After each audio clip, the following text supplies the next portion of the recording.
Oke, kembali lagi di channel kita Walex Pips.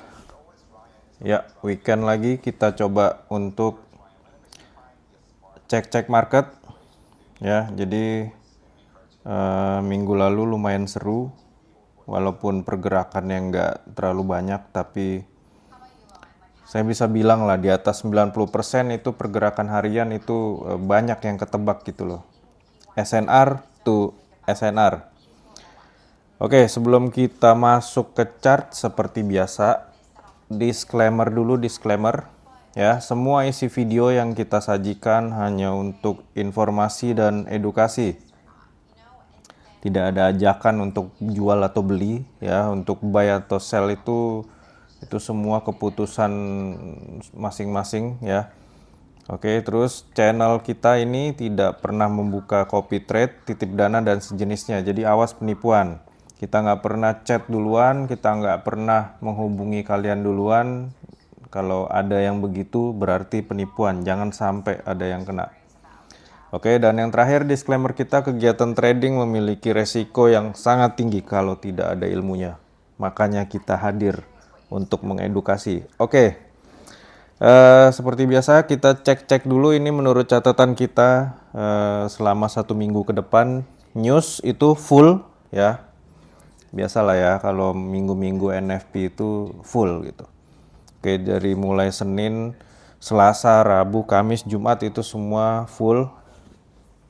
Tapi jangan khawatir ya, jadi jangan khawatir sama news. Saya cuma bisa kasih saran sebelum news itu clear. Close all dulu semua. Biar news jalan, market udah agak tenang baru masuk lagi bang. Oke, jadi jangan ngikutin tetangga-tetangga kita itu yang di sebelah itu ya, yang udah macem main judi dia gitu ya. 1 menit sebelum news itu mereka berkumpul semua di Google Meet atau di Zoom meeting gitu kan. Mereka entry seperti nebak-nebak, abis itu udah MC profit gitu. Kita nggak kayak gitu. Oke, jadi news kita lengkap ya, nggak usah saya bacain, teman-teman bisa cek sendiri lah di Forex Factory, itu ada semua lengkap. Tapi yang jelas kenapa minggu ini full, biasanya minggu NFP itu nggak full, Senin sampai Jumatnya nggak full gitu, karena minggu lalu itu udah ada berapa kali itu tanggal merah gitu. Minggu lalu tanggal merah, 2 minggu yang lalu tanggal merah plus election, apa itu namanya, pemilu ya. Jadi banyak data-data yang harusnya diumumkan tapi mundur ya. Tapi kalau kita lihat di sini sekilas ya, masih berhubungan dengan data-data pengangguran di Amerika ya. Terus habis itu juga ada hari Kamis dini hari itu ada si Powell tuh mau pidato ya. Kemungkinan besar dia pidato tentang, kayaknya nih ya, kayaknya di Desember ini suku bunga nggak dinaikin, nggak diturunin gitu. Jadi mungkin akan tetap. Oke, jadi terus hari Jumat seperti biasa NFP, dan ya sisanya tentang pengangguran di sana. Oke, jadi mungkin minggu ini agak-agak volatil ya, tapi jangan khawatir. Volatilnya itu bisa kita tanggulangi dengan kita keluar dari market beberapa saat sebelum news. Setelah news keluar, habis itu kita masuk lagi. Oke, kita masuk ke chart pertama kita, Euro USD. Ya, Euro USD ini mulai sideway ya, dari minggu lalu itu udah mulai kelihatan sideway ya, dari tren besarnya dia yang masih ke bawah. Oke. Dan sekarang dia berhenti di sini.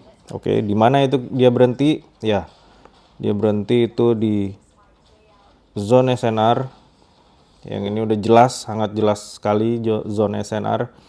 Jadi kalau kita lihat Jumat itu ada di sini ya, Jumat itu ada di sini, dan kita udah lihat tuh ada rejection itu dari mulai sejak hari Rabu gitu bang. Oke, dia masuk, turun, dan dia masuk lagi. Oke, jadi untuk Euro USD apa yang harus kita lakukan? Kita tunggu rejection ini jelas ya. rejection ini jelas. Ini time frame daily seperti biasa. Buka time frame lebih kecil, tunggu sampai benar-benar jelas ada seller masuk yang besar dan kita bisa ikut untuk terus melanjutkan tren yang ke bawah. Tapi jangan langsung ditelan mentah-mentah ya, karena saya punya ada sesuatu di sini. Oke. Ya, mudah-mudahan ini pun juga kena break lagi ke bawah, maka dia akan lanjut lagi ke bawah mengikuti tren awal gitu. Tapi ada kemungkinan misalnya ini nggak break, ya ada kemungkinan dia akan possible untuk naik lagi ke atas dan nih kena break, belum pernah ada pullback sama sekali. Oke, jadi kita tunggu pergerakan selama 1 minggu ke depan ini seperti apa. Oke, kita next ke pair kita selanjutnya, kita ke GU dulu. Ya, GU hampir mirip-mirip ya kayak EU tadi. Dia setelah ke bawah, memang tren besarnya masih ke bawah. Jadi kalau kita lihat ya tren besarnya masih ke bawah. Oke. Dan kalau kita lihat selama 1 minggu kemarin ada rejection di sini. Ya, ini kita udah bahas ya kemarin. Saya lupa kita cek di time frame daily atau di weekly gitu, di sini emang SNR gitu ya. Ini sangat jelas makanya dia naik ya. Jadi selama 1 minggu kemarin open market itu ada di sini ya. Senin ada di sini. Selasa, Senin, Selasa, oke, Selasa dia turun, ada rejection yang jelas banget. Kita lihat hari Selasa itu open marketnya dekat sini, close marketnya pun juga dekat sini, dan baru mulai Rabu, Kamis, Jumat itu ada kenaikan yang lumayan signifikan. Oke, SNR terdekat di sini. Tapi ini udah jelas banget ini udah kena break, maka kita punya zone yang terdekat itu ada di sini untuk daily-nya. Oke. Tapi seperti biasa untuk mencapai ke sini kita harus buka time frame lebih kecil, lihat di sini ada atau enggak. Buka time frame kecil, lihat di sini ada atau enggak yang menghalangi dia untuk naik ke sini. Oke, jadi so far ini tren sementara GU naik ke atas. Apakah sampai di sini atau enggak tergantung yang di dalam sini. Bisa dicek sendiri Bang di time frame lebih kecil. Oke, kita next ke pound sterling yen. Oke, ini udah pound sterling yen ini dari beberapa minggu kemarin yang saya bilang pergerakannya agak-agak kurang asik gitu ya nih. Jadi kalau kita lihat ini pergerakannya agak sideways, walaupun naik agak sideways, dan memang baru minggu lalu itu baru kita ngelihat ada pergerakan yang lumayan besar ya, lumayan besar, ada penurunan yang lumayan kelihatan jelas itu minggu lalu. Dan ya kalau kita lihat sementara dia berhenti di sini. Oke, sementara dia berhenti di sini. Apa ini break atau enggak ya kita lihat besok pergerakan market seperti apa. Tapi yang jelas kalau memang ada rejection yang besar di area sini, rejection, habis itu ada buyer masuk yang besar, ya mungkin dia akan lanjut naik ke atas, oke, mengikuti tren yang sebelumnya. Tapi kalau memang break lagi ke bawah, kita punya zone yang terdekat ada di sini. Seperti biasa, sebelum sampai di sini, cek time frame kecil ada atau tidak di sini, di sini, di sini, dan di sini. Oke, kita percepat lanjut next ke USD yen. Ya, USD yen.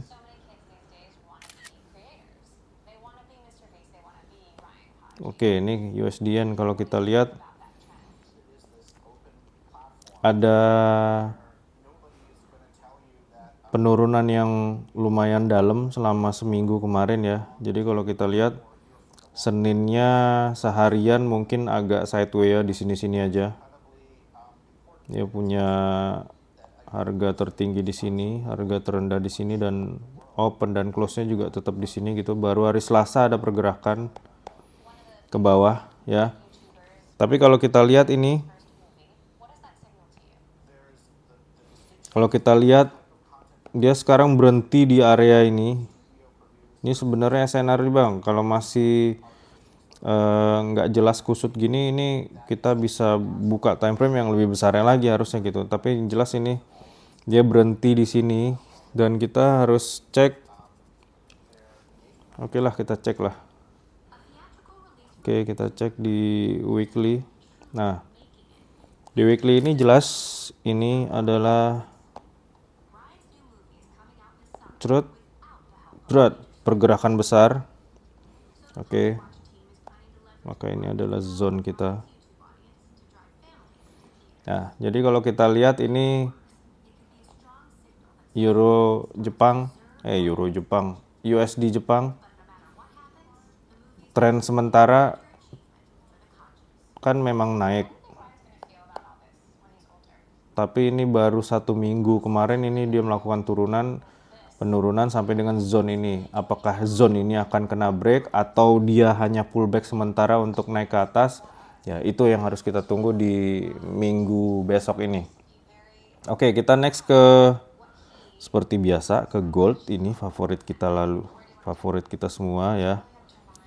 Oke, gold ini kemarin gara-gara tanggal merah, terus abis itu tanggal merahnya itu ya bang ya, tanggal merahnya tuh Thanksgiving gitu. Jadi kalau Thanksgiving itu jadi Thanksgiving, Natal, tahun baru itu biasanya gold itu ya ini lihat aja nih cuman begini gitu kan. Jadi kalau kita lihat hari Senin turun dalam ya. Ini kalau nggak salah saya turun dalamnya juga. Ntar bang, kita cek bang. Hari Seninnya. Senin.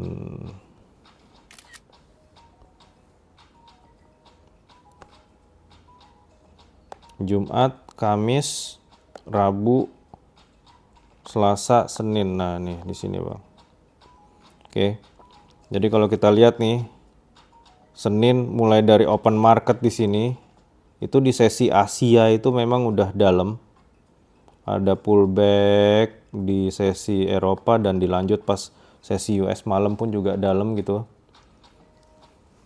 Kita kembali ke time frame daily. Oke, jadi kalau kita lihat saya lupa itu kemarin Thanksgiving-nya hari apa ya? Tanggal merahnya itu Rabu atau apa gitu ya, pokoknya gitulah. Atau Kamis ya. Makanya ini pergerakannya ya open di sini dan close-nya juga di sini. Oke, jadi untuk gold ini tren besar memang masih naik ke atas. Ya. Tren besar masih naik ke atas, terus habis itu kenapa ini ada penurunan yang lumayan dalam ya, seperti yang kita tahu ya, koreksi itu pasti ada, itu satu. Terus kedua, kalau kita lihat kemarin pas pengumuman pemenangan Donald Trump itu ya, USD itu kan kalau kita lihat berdasarkan DXY itu lumayan menguatnya, sangat lumayan ya, lumayan besar, lumayan ini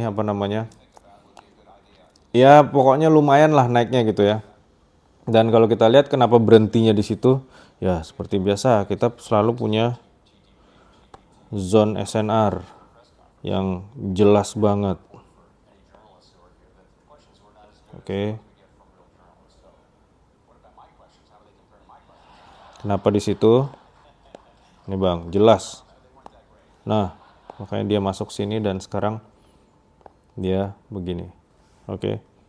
Nah, terus kalau ditanya nih, ini kan udah naik sini bang, terus habis itu dia turun sini, kenapa terus di sininya naik gitu? Oke. Jawabannya simple. Buka di time frame kecil, pasti ada sesuatu di sini. Oke, makanya kita harus lihat banyak time frame itu, ya itu gunanya gitu. Oke, jadi gimana ini untuk gold? Ya, untuk gold ini ya kita tunggu pergerakan besok. Yang jelas tren sementara saya masih anggap ini penurunan ya. Walaupun ini naik 4 hari, tapi ini menurut saya kenaikan yang nggak niat gitu ya, kenaikan yang agak-agak sideways. Oke, tapi kalaupun dia mau terus turun ya zone ini yang harus dilihat tadi di time frame kecil itu harus kena break dulu baru dia akan turun untuk ya yang terdekat dia akan ke sini. Tapi kalau memang besok hari Senin ada buyer yang lumayan menggerakkan market, ya kita punya alert zone di sini. Kenapa di situ? Ini dan ini. Oke, jadi kita tunggu besok. Oke, jadi untuk chart begini, mudah-mudahan bisa diambil pelajarannya. Oke, dan saya mau ingetin juga untuk project kita yang nanti 2025 udah mulai ada update video ya untuk yang tim Wild Xpapes yang baru, dan untuk teman-teman yang udah join ya, tapi kan video yang baru saya buat gantung tuh kan. Nah, tapi misalnya teman-teman masih trading nih, boleh dipakai Bang broker baru itu. Jadi apa namanya? Untuk teman-teman yang masih aktif trading gitu ya, itu broker baru itu bisa dibuka akun tambahan baru ya, buka akun tambahan baru, terus habis itu pakai trading di akun yang tambahan baru itu. Nah, itu komisi full masuk ke apa namanya? Ke teman-teman sendiri semua. Ya, jumlah komisi yang kemarin udah saya sebut itu. Oke. Tapi itu untuk teman-teman yang memang masih trading gitu. Tapi kalau untuk teman-teman yang niatnya udah mau oke lah kita buka komunitas sendiri, kita buka grup VIP sendiri, ya udah sabar dulu Bang, tenang. Oke. Itu aja video untuk minggu ini. Sampai ketemu di video yang selanjutnya. Semangat Bang.